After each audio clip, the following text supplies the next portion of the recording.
정근모라는 박사님이 쓰신 책 중에 나는 위대한 과학자보다 신실한 크리스천이고 싶다라는 책이 있습니다. 정근모 박사님은요, 경기중학교, 경기고등학교, 옛날엔 경기중학교, 고등학교 유명했습니다. 거기에 수석으로 입학을 하고 4개월 만에 고등학교 과정을 마쳐버려요. 4개월 만에. 그래서 검정고시에 수석으로 합격을 합니다. 그래서 이후에 서울대학교 물리학과에 이제 차석으로 입학을 하고 서울대 행정대학원에 수석으로 입학을 합니다. 그리고 1960년 미시간 주립대학교에서 박사학위를 2년 만에 끝내고 23살에 플로리다 대학의 조교수가 되었습니다. 뭐 화려하죠 지금. 한국과학원 창시자인 이분은요, 국제 원자력 기구 총회 의장과 과학기술처 장관까지 역임을 했습니다. 이력이 매우 화려하십니다. 근데 이분이 자신의 아들이 만성 신장염에 걸리자 하나님 앞에 매달리기 시작합니다. 그전에는 자기 머리로 살았어요. 자기가 똑똑한 줄 알고 살았어요. 그런데 아들이, 사랑하는 아들이 만성 신장염에 걸리니까요, 그냥 하나님 앞에 매달릴 수밖에 없는 거예요. 늘 아픈 아들 때문에 큰 짐을 지고 사는 겁니다. 그러던 어느 날 기도 중에 이런 음성이 들립니다. 너는 내 아들에 대해 감사해 본 적이 있느냐라는 그런 음성이 들리는 거예요. 그때 그분은 이런 생각이 들었습니다. 내 아들은 늘 저에게 근심거리입니다. 제가 아들에게 콩팥 하나 떼어준 거 주님 아시지 않습니까? 그런데 그 아들에 대해서 감사하라니요. 적어도 저처럼 늘 수석하고 모든 일에 인정받고 부모에게 기쁨을 주는 아들이면 몰라도 어떻게 늘 저에게 짐이 되는 이 아들로 인해서 제가 감사할 수 있겠습니까? 이런 생각이 드는 거예요. 근데 이런 마음이 들었다가 갑자기 사라지고 대신해서 이런 생각이 또 들었다고 합니다. 저는 우수한 성적과 모범적인 생활로 부모님을 흐뭇하게 해드렸지만 그 외에는 아무것도 없었습니다. 아무것도 없었습니다. 그러나 내 아들은 우리 부부에게 신앙의 새로운 눈을 뜨게 해주었습니다. 기도하는 법을 배우게 해주었고 하나님을 찾게 해주었습니다. 이 아들로 인해서 우리 가족이 다 구원을 받았으니 오 주님, 제 아들은 진정한 효자입니다. 저를 구원하기 위해 무거운 짐을 져야 했던 이 아들에게 감사하겠습니다. 정 박사님은요, 이런 아들을 주시고 우리에게 생명을 주신 하나님의 사랑이 얼마나 감사한지 모든 것이 감사할 뿐이라고 그렇게 고백을 했습니다. 인간적으로 볼 때에는 아들이 그냥 부모에게 고통만을 안겨주는 그런 아들로 보이긴 하지만 영적으로 볼 때 그 아들은 정근모 박사님 부부를 새롭게 하고 하나님과 친밀하게 하고 믿음으로 성장하는 그런 귀한 촉매제가 되었던 것이지요. 인간적으로 볼 때에는 그 아픈 아들로 인해서 감사할 것이 뭐 하나도 없지만 하나님의 은혜가 임하고 영적인 눈이 열리자 내게 주신 그 은혜가 얼마나 크신지 깨닫게 되어진 것입니다. 오늘은 성경의 절기에 따르면 77절로 불리는 맥추절입니다. 신약 성경에서는 오순절이라고 기록되어 있어서 우리에게는 오순절이 더 친근하게 여겨지죠.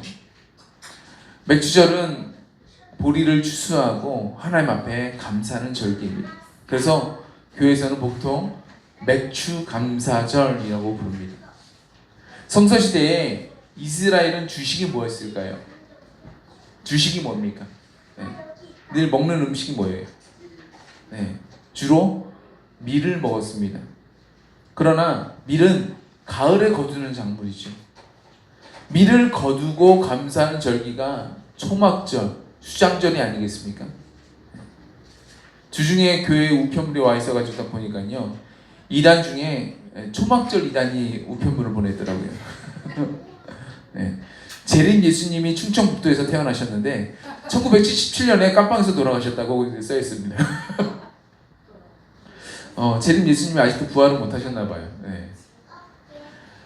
저희는 충청북도에서 태어나서 깜빵에서 돌아가신 분을 기다리지 않습니다.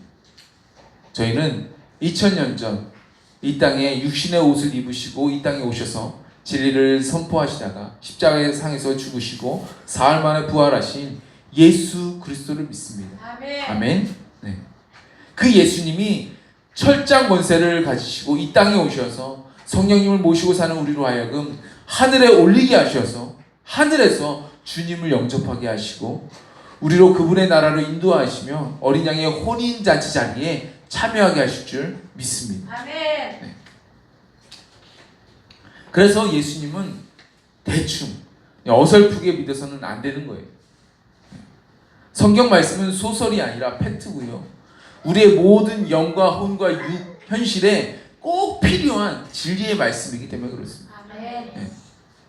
이단들이 초막절이라는 성경 용어를 사용하면서 아주 그럴듯하게 풀어내고 있는데 우리 성도들은요 유월절, 무교절, 초실절 이 세 절기는 다 유월절과 함께 이어지는 절기들이죠. 함께 이어집니다. 유월절 다음에 무교절, 초실절이 같이 이어집니다. 그리고 맥주절을 경험해야 됩니다. 그 다음에 초막절로 나아갈 수 있습니다. 하나님은요 우리의 영적인 상황을 그렇게 인도하고 계세요. 오늘은 초막절이 있는 가을도 아니고 유월절 시즌도 아니기 때문에 맥주 감사절을 맞이해서 맥주절의 절기가 주는 이 영적인 교훈들을 함께 나누기를 원합니다. 전에도 말씀드렸지만 유월절에 맞춰 예수님께서 십자가상에서 달려 돌아가셨는데 안식 후 첫날에 3일 만에 예수님은 부활하셨습니다. 그날이 무슨 날이라고요? 초실절이에요. 밭에 보리가 자라고 있는데 그 중에 제일 먼저 자란 보리 한 단, 제일 먼저 자란 보리 한 단을 거두어다가 하나님 앞에 감사하는 절기가 바로 초실절입니다. 예수님의 부활이 앞으로 수많은 이제 부활들이 있게 될 텐데 그 모든 부활 중에 첫 열매가 되는 부활이 바로 예수님의 부활이라는 거죠. 우리는 이 초실절 통해서 생각해 볼 수가 있습니다. 주님이 원하시는 알곡은 하나님의 생명, 영원한 생명, 영생을 입어 부활의 몸을 입는 것이구나. 우리가 부활의 몸을 입는 것이구나. 그리고 예수님은 부활하신 지 40일 만에 이제 하늘로 승천하셨습니다. 그리고 며칠이 안 돼서 너희는 내가 보낸 보혜사 성령을 받을 것이라고 말씀하시죠. 그래서 제자들이 10일 동안 열심히 기도하고 있는데 드디어 오순절 마가다락방에서 주님이 보내신 성령님이 바람처럼 불처럼 120문도 가운데 임하시게 되었습니다. 그들이 방언도 하고 배운 적도 없고 겁이 많던 이 베드로가요 신학대학교 대학원 박사 코스 밟은 사람들보다 더 탁월하게 복음을 전해요. 그것도 매우 담대하게 전합니다. 그 설교 한편으로 3,000명이 회개하는 놀라운 역사가 일어나지 않았습니까? 이 모든 게 베드로의 어떠함 때문인가요? 아닙니다. 그렇지 않습니다. 성경은요 그렇게 말하고 있지 않아요. 예수의 영, 성령님이 말하게 하시고 능력을 주시고 권능을 부으시니까 다시 말해서 성령의 바람이 강력하게 불어오니까 인간적으로는 생각하지도 못할 놀라운 엄청난 일들이 일어난 것입니다. 우리는요 여기서 한 번 더 생각할 수 있습니다. 주님이 원하시는 알곡은 성령으로 거듭난 사람들이구나. 천국은 성령으로 거듭난 사람들이 가는 곳이구나. 이것을 알게 됩니다. 많은 사람들이 자꾸만 이 천국에 대한 수위를 자꾸만 낮추려고 해요. 기준을 자꾸만 낮추려고 합니다. 예수님의 이름만 부르면 구원받는 거 아니에요? 예수님이라고 외치면 구원받는 거 아니에요? 그래서 많은 목사님들이 성도들에게 영접 기도를 시킵니다. 오자마자 영접 기도부터 시켜요. 따라해서 해보세요. 예수님께서 나를 위해 죽으시고 부활하시고 천국으로 우리를 이끄심을 믿습니다. 나도 이 시간 예수님을 믿습니다. 주님 나를 불쌍히 여겨주셔서 구원하시고 천국길로 인도하여 주옵소서. 예수 그리스도의 이름으로 기도드립니다. 아멘. 이렇게 막 기도시키십니다. 할렐루야. 이제 영접 기도했으니까 나는 이제 천국 백성이다. 선포하게 하는 거예요. 이건요, 성경 그냥 성막으로 말하면요, 단지 그냥 문을 열고 들어온 것뿐이에요. 예수님이란 이름의 문을 열고 성막 안으로 들어온 것뿐입니다. 하나님 나라 문을 열고 들어온 것뿐이에요. 여기서 예수 보혈이 내 마음속에 믿어져야 되는 거예요. 예수의 십자가에서 흘린 그 피가 내 마음을 정결케 해야 되는 겁니다. 요한계시록에서 보면 주님 앞에 찬양하는 흰옷을 입은 사람들이 나옵니다. 누가 물어봐요? 이 흰옷 입은 자들이 누구며 또 어디서 왔느뇨? 이렇게 대답을. 그러니까 이렇게 대답을 하죠. 이는 큰 환난에서 나오는 자들인데 어린 양의 피에 그 옷을 씻어 희게 하였느니라. 그러므로 그들이 하나님의 보좌 앞에 있고 또 그의 성전에서 밤낮 하나님을 섬김에 보좌에 앉으신 이가 그들 위에 장막을 치시리니 저희가 다시 줄이지도 아니하며 목마르지도 아니하고 해나 아무 뜨거운 기운에 상하지 아니할지니 이는 보좌 가운데 계신 어린 양이 저희 목자가 되사 생명의 샘으로 인도하시고 하나님께서 저희 눈에서 모든 눈물을 씻어주실 것입니다. 이렇게 대답을 합니다. 이 말씀 보면요, 구원받은 사람들의 명백한 특징들이 나옵니다. 명백한 특징들. 공통적인 거예요. 어느 한 사람만 그런 게 아닙니다. 모두 다 그래요. 명백한 특징. 첫 번째, 어린 양의 피. 누구 피요? 어린 양 대신 예수 그리스도의 피. 십자가상에서 흘리신 그 거룩한 보혈로 죄악된 옷을 다 깨끗하게 씻은 사람. 이게 예복이에요. 예복입니다. 다른 게 없어요. 이게 예복입니다. 제사장 옷이요? 흰 옷입니다. 깨끗한 옷이요. 예수님을 믿는다고 하면서 빨주, 노초, 파, 남보 다른 색깔들 나오면 안 돼요. 다른 색깔 나오면 안 돼요. 무조건 예수 피, 예수 보혈로 하얗게 씻어져야 됩니다. 그 옷이. 그 옷은 사실 그 마음을 얘기를 하죠. 그 생활 패턴도 얘기합니다. 삶의 스타일도 얘기를 합니다. 예수의 피로 내 마음, 내 생각, 내 삶의 스타일 이런 것들이 깨끗하게 씻겨져야 됩니다. 그 심령이 회개치 않고 정결케 되지 않았는데 무조건 천국에 간다. 예수님이 미리 말씀하셨잖아요. 예복을 입지 않은 사람은 하나님 나라에 잔치자리에, 혼인잔치자리에 들어온다 할지라도 다시 쫓겨나서 바깥에서 슬피 울며 이를감이 있게 될 것이라고 분명히 예수님이 말씀하셨어요. 구원받은 사람은요, 하나님 나라에 들어가기에 합당한 예복을 입습니다. 그 예복이 흰옷이에요. 예수의 보혈의 강에 자신의 몸과 마음과 말과 행실 그 모든 것을 깨끗하게 씻은 사람이 바로 흰옷을 입은 사람입니다. 그 흰옷을 입지 않고 천국을 자신에서 됩니까? 안 됩니까? 안 되는 거예요. 천국에 가는 사람은요, 반드시 이 흰옷을 입어야 됩니다. 그럼 구원받은 사람들의 두 번째 특징이 무엇인가요? 두 번째 특징, 흰옷을 입은 사람들, 그 사람들 위에다가 하나님이 무엇을 하신다고 하십니까? 장막을 치신대요. 하늘로부터 장막이 내려온다는 겁니다. 제가 장막 안에서는 뭐가 역사된다고 제가 말씀드렸습니까? 장막 안에서는요, 성령님이 역사하십니다. 장막 밖에서는 성령님이 역사하실 수 있으실까요? 아니요, 하실 수가 없습니다. 장막 안에서의 역사하십니다. 위로의 성령님께서 위로하여 주시고, 치유의 성령님께서 치유하여 주시고, 능력의 성령님께서 능력으로 역사하시고, 바람 같은 성령님이 우리를 생명수샘으로 인도하여 주십니다. 성령님이 운행하셔요. 천사들은요, 성령님이 운행하시는데 부리는 영인 천사가 가만히 있을 수 있어요? 군대에서 위에 막 사령관이 막 움직이는데 지금 막 그 별 다신 분들, 말똥가리 있는 분들이 막 움직이시는데 그 밑에 뭐 소대장, 뭐 그 밑에 병사들이 뭐 짝대기 하나 있는 애들이 가만히 있을 수 있습니까? 절대 가만히 있을 수 없어요. 제가 군대 있을 때 저희 부대가 그 사단 본부하고 떨어져 있어요. 사단 본부는 구리시에 있고 저희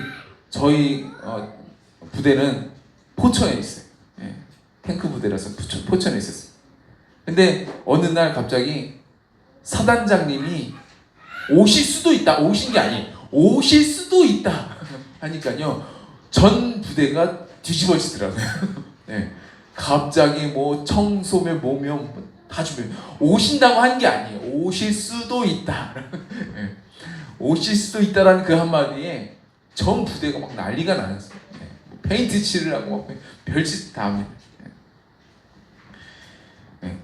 부리는 천사가 하나님의 영 성령님이 운행하실 때 가만히 있어요? 있을 수가 없는 거예요. 있을 수가 없습니다. 얼마나 부지런하게 움직여야 되는지 모릅니다. 제가 예전에도 말씀드린 적이 있는데 목회하면서 사람들을 가만히 보게 되면 육신에 속한 사람 이해하기가 참 쉽습니다. 육신에 속한 사람. 예를 들어서 도박에 중독된 사람들 뭘 좋아할까요?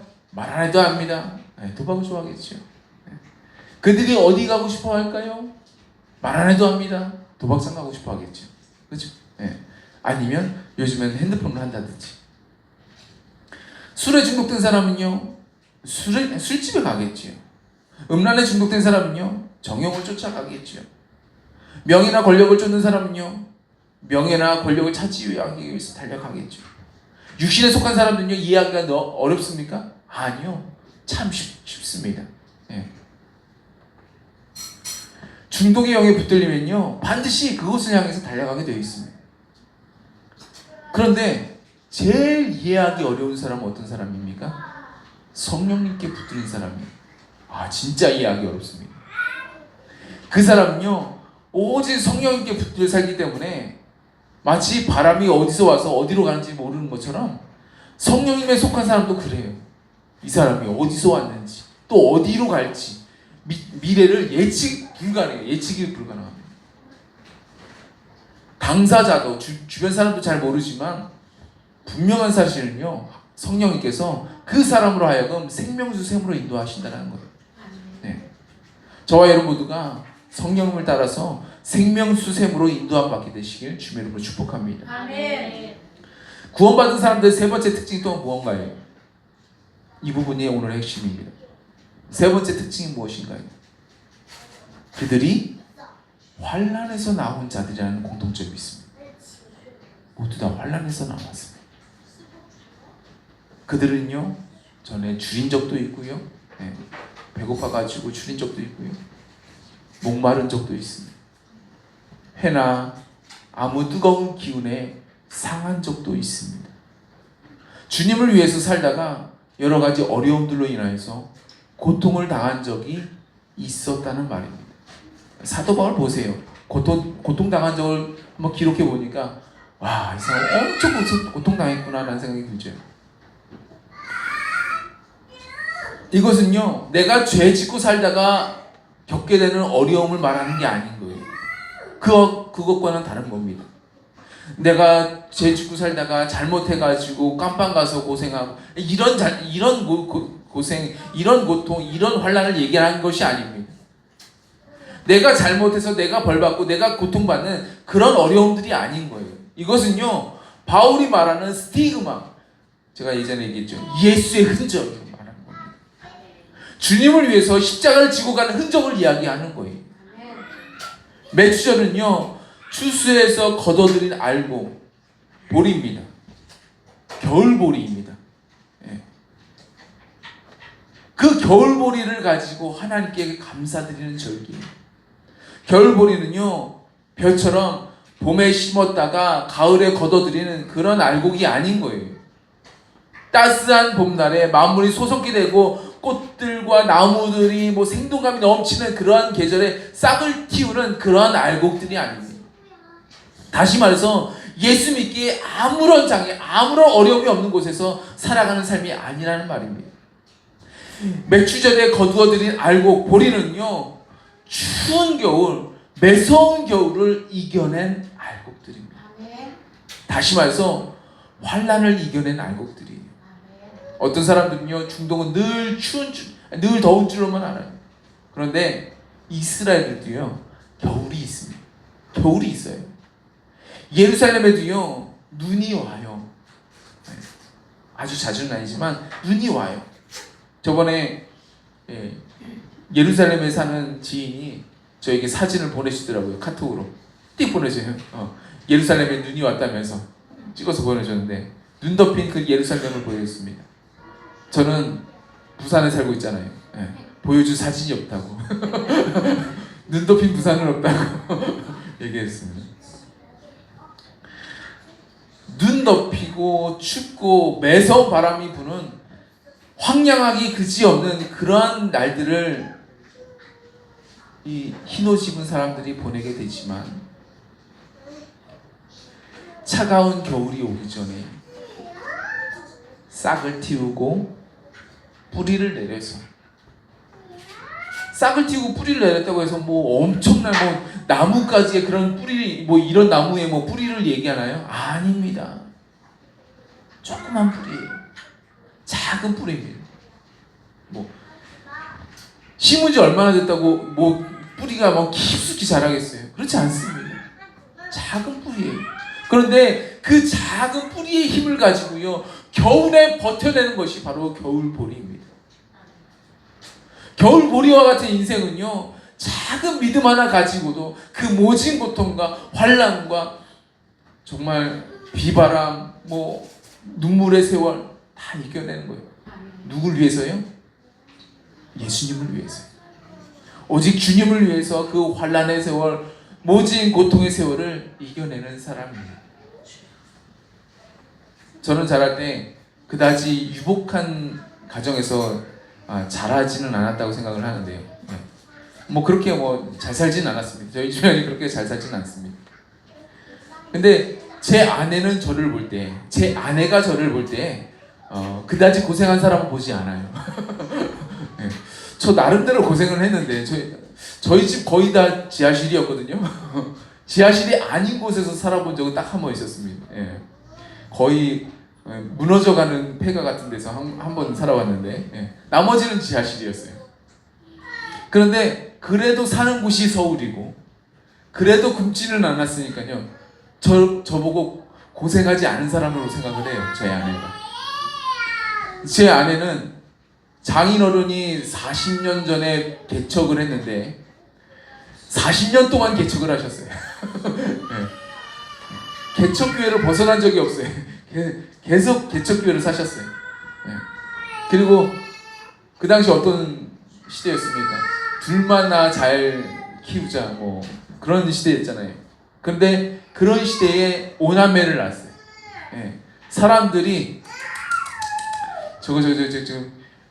그냥 쫓겨 나가니까 그냥 말 안 듣고 그냥 많이 낳는다고. 예. 저희는 5 나니까 칭찬을 받았는데, 어디 가서나 칭찬을 받습니다. 어디 가서나 뭐 사람들이 상 줘야 되겠네, 맨날 그런 얘기를 해요. 그런데 저희 장인어른은 5 낳았다고 욕을 먹어요. 어디 가서나 욕을 먹었어요. 예. 목사님들 모임에 5 애들 데려오면요, 욕 먹습니다. 예. 그러니 얼마나 고생이 많았겠어요. 장모님이 지금도 하시는 말씀에 따르면요, 5 남매 도시락을 싸주고 나면, 예, 학교를 보내야 되잖아요. 도시락 싸줘야 되잖아요. 그 당시에 급식이 없었잖아요. 예. 도시락을 싸주고 나면 정말 남는 게 하나도 없다고 얘기해요. 예. 밥 한 톨이 안 남는다고 그냥 얘기를 하는 거예요.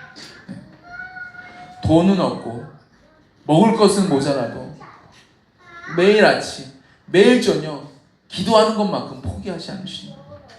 그 결과 지금의 왕성한 교회가 있는 겁니다. 지금 부흥했죠. 그 교회의 강력한 역성은요, 한겨울을 조그마한 그 뿌리 가지고 믿음으로, 기도로 이겨낸 결과물인 거예요. 네. 그래서 저희 가정도요, 그 왕성한 교회에서 훈련을 받아가지고 성도가 있든 없든, 뭐 교회 여러 가지 프로그램이 있든 없든 그건 상관없어요. 저희는 교회하고 가정에서 수요일이 없어도 수요일에 와서 기도합니다. 금요일이 없죠. 그런데 금요일에 와서 기도해요. 그 외에도 가끔씩 와서 기도합니다. 토요일에도 와서 기도도 해요. 여기서 기도 안 하면요, 집에 가서 기도합니다.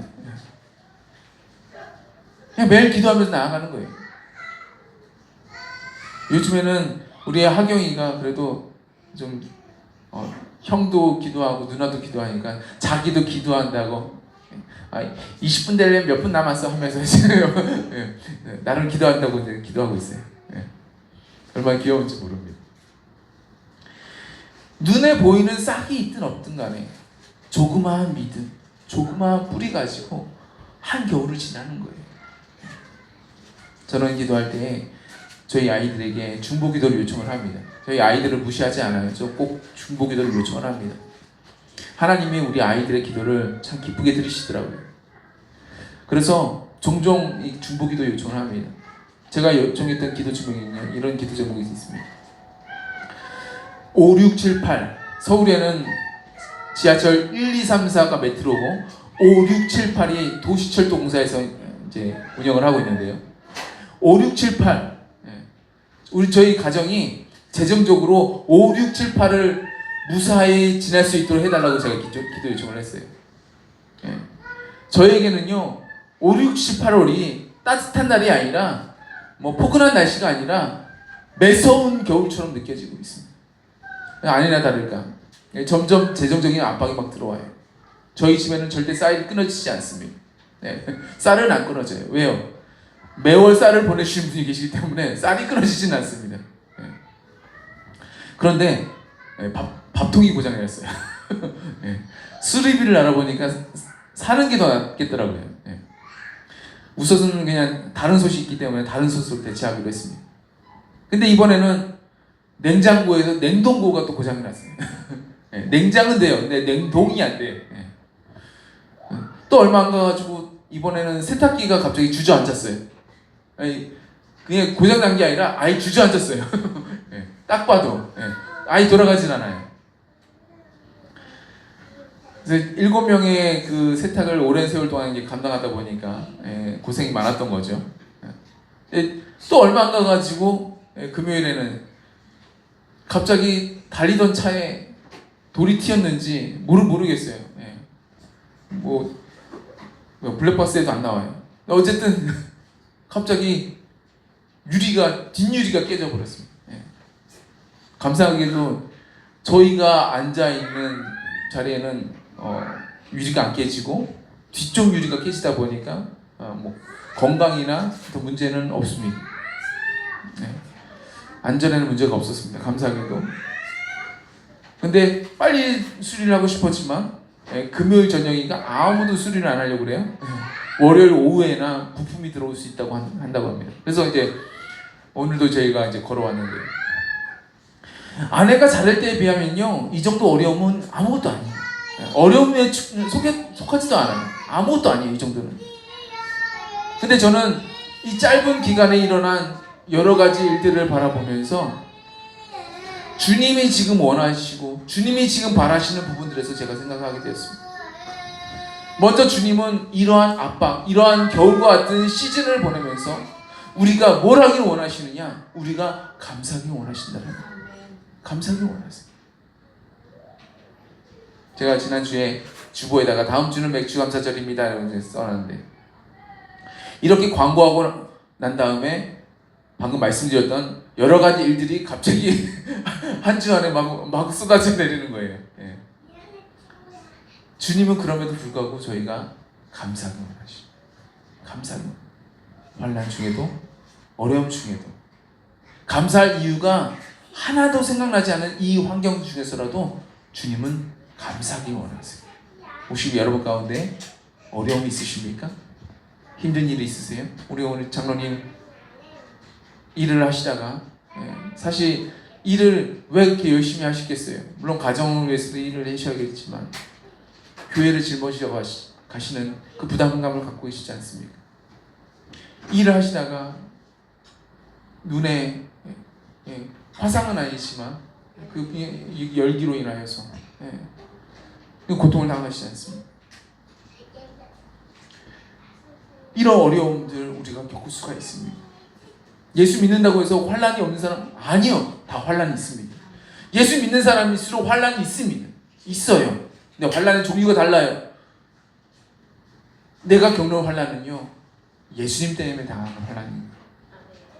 예수님이 아닌 내 죄 때문에 당하는 환란이 아니라는 거예요. 근데 주님은 이 환란 중에서도 우리가 감사하기 원하십니다.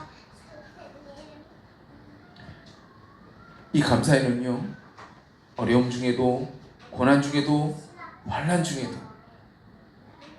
영적으로나 정신적으로나 육체적으로 우리에게 주신 유익이 있기 때문에 감사해야 되는 거예요. 유익이 반드시 있습니다. 아까 제가 말씀드렸잖아요.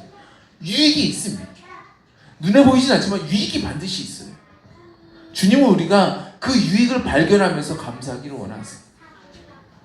또 우리가 이 맥주전에 감사에 대한 이유는요, 겨울이라는 시즌이 우리에게 있었다면, 지금 겪고 있다면, 이 겨울의 시즌을 우리가 지금 지나고 있다면, 겨울이라는 시즌이 지나가게 되고 그 다음 시즌이 우리를 지금 기다리고 있다라는 거죠.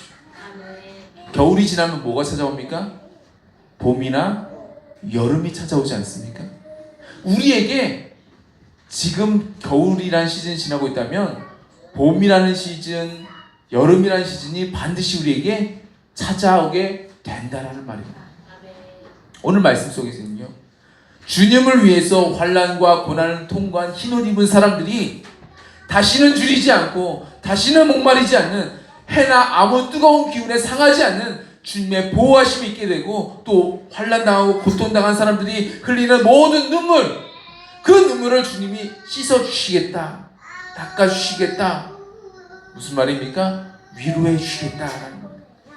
눈물의 시즌이 지나고 이제는 치유와 회복의 시즌이 찾아오게 된다라는 말입니다. 그들이 하나님의 보좌 앞에 있고 성전에서 밤낮 하나님을 섬기기 때문에 주님은 그들이 주님을 위한 시련과 고통과 눈물을 아시고 그들의 눈물을 닦아주시겠다는 것입니다. 만약 그들이 자신을 위해 살고 자신의 만족을 위해 누렸다면 주님이 그들의 눈물을 닦아줄 아무런 이유가 없지요.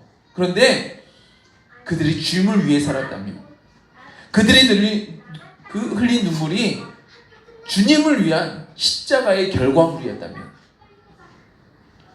사랑과 공의로 충만하신 우리 하나님이 그들의 고통과 아픔을 위로하시고 돌보시는 것은요, 어쩌면 당연한 하나님의 섭리인 것입니다. 이 맥주감사절에 우리는 각 나라와 족속과 백성과 방언에서 아무라도 능히 셀 수 없는 큰 무리가 흰옷을 입고 나온 것처럼 우리는요, 흰옷을 입은 알곡이 되어야 됩니다. 알곡이 되어야 됩니다. 영원한 생명, 영생을 누릴 수 있는 알곡, 성령으로 충만해서 성령으로 거듭나 성령님의 인도함을 받는 그런 알곡이 반드시 되어야 됩니다. 맥주제 알곡들은요, 매서운 시즌을 지나온 자들입니다. 환난을 아는 자들이, 고난을 아는 자들입니다. 조그마한 뿌리, 조그마한 잎사귀, 보리가 뭐 얼마나 큰 잎사귀, 얼마나 그런 잎사귀를 갖고 겨울을 지났겠어요. 네. 그들이 뭐 몇 년 동안 사는 식물들입니까? 아니잖아요. 그냥 한철 지나면 거두어가지고 다 자라면 이제 베가지고 그냥 음식으로 쓰는 그런 단연생 식물이 아니지 않습니까? 1년생이잖아요. 그런데 심은 지, 싹을 틔운 지 얼마 되지 않아가지고 조그마한 뿌리, 조그마한 잎사귀를 내놔요. 그런데 그 조그마한 뿌리, 조그마한 잎사귀를 가지고도 도저히 감당하기 어려운, 우리 사람도 수십 년을 사는 사람들도 정말 감당하기 어려운 그런 차디찬 겨울, 매서운 겨울을 이겨내는 거예요. 그들에게는요, 남들이 알지 못하는 이 눈물의 세월들이 있습니다. 주님을 위해서 믿음으로 살아온 십자가의 흔적들이 있습니다. 때로는 줄이고, 때로는 목마르고, 때로는 외롭고, 때로는 힘겨운 그런 나날들이 있다라는 겁니다. 하지만 그들에게는요, 주님으로부터 장막이 내려지고 새로운 시즌, 복된 시즌이 반드시 주어질 것이고 주님의 치유와 주님의 회복과 주님의 위로가 반드시 함께할 것입니다. 두고 보세요. 제가 왜 이런 말을 했겠습니까? 뭐 세탁기 사달라고 제가 말하겠습니까? 아니요, 그런 말 안 하지 않습니다. 제가 지금 이렇게 드릴 말씀이면 저희 집안 한번 보세요. 나중에 어떻게 되는지 한번 보세요. 지금 이런 겨울 같은 시즌을 보내고 있습니다. 한번 보세요. 어떻게 되시는지. 하나님께서는요 그냥 놔두시겠습니까? 아니요, 그대로 놔두시지 않으세요. 하나님 복되게 역사하십니다. 이 복된 맥주 감사절 알곡이 되시는 저와 여러분 모두가 되셔서 저만 이러한 복과 은혜를 누리는 것이 아니라 저와 여러분 모두가 다 이러한 복과 은혜를 누리게 되시길, 이 땅에서도 누리시고 저 하늘나라에서도 누리게 되시길 주님의 이름으로